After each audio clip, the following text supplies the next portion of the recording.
Така, моята история е свързана с един случай от практикума или практиката по учебно студио.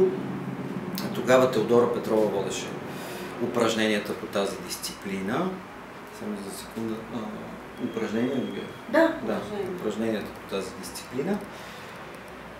Случая беше свързан с моя анкета, която беше свързана с 3 въпроса, като тя имаше алтернативен вариант. Първият ми въпрос беше: българинът може ли да разговаря свободно за секс? Като този първи въпрос имаше друг вариант, който беше леко манипулативен и той беше следния: защо българинът не обича да разговаря за секс? Втория въпрос беше: вие свободно можете ли да говорите за секс? И третия забиваше пиро в ковчега. Той беше: какво ще кажете, ако ви попитам вие сексуално задоволени сте? Така, анкетата с променлив успех. Намерих няколко човека, които да ми дадат отговори на 3 въпроса, като някои естествено отказваха да отговорят на последния. Но докато вървяхме към ректората тук от факултета по журналистика, по пътя точно пред ректората Слави снимаше, тогава Каналето беше актуално, и Теодора Петрова ми казва: върви от него да искаш анкета, ще му кажеш, че сме от телевизия Алма Матер. И аз отидох, попитах го може ли да му задам 3 въпроса. Той се съгласи, му каза: изчакай тук малко и след това да свършим с снимките и ще ти отговорим.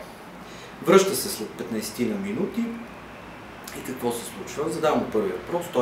Слави го знаете, той е слухотлив, говори широко, с така доста колоритен като изказ. Обясни ми как от едно време, защо българина не обичал да разговаря за секс, че това е свързано с турското робство и така нататък. На втория ми въпрос каза, че може да разговаря на тези теми, не се чувства обременен. И когато му зададах третия въпрос, дали е сексуално удовлетворен, той ми каза следното, беше много интересно, още повече, че тя и самата ситуация беше в известен смисъл комична, тъй като той е доста висок. И аз трябваше да държа по този начин микрофона, докато го анкетирах. И той каза: аз естествено съм търсеща натура и имам своите партньори, обръщайки се, виждайки Камен Воденичаров, каза: под формата на партньорки. С това, естествено, това беше най-интересната част от анкетата, за която се сещам. Беше в известен смисъл един комичен епизод от моето следване тук. Другият случай, за който се сещам, пак е свързан с учебно студио и пак с Теодора Петрова, не че я фаворизирам, просто то беше наистина също много така интересна ситуация, поне за мен останала ми като спомен. Беше Никулден и ние бяхме на женския пазар. Случайно, не знам по какъв начин, попаднахме в някакъв китайски ресторант, в който имаше готвач китаец, който не говореше български, не говореше и английски, само китайски.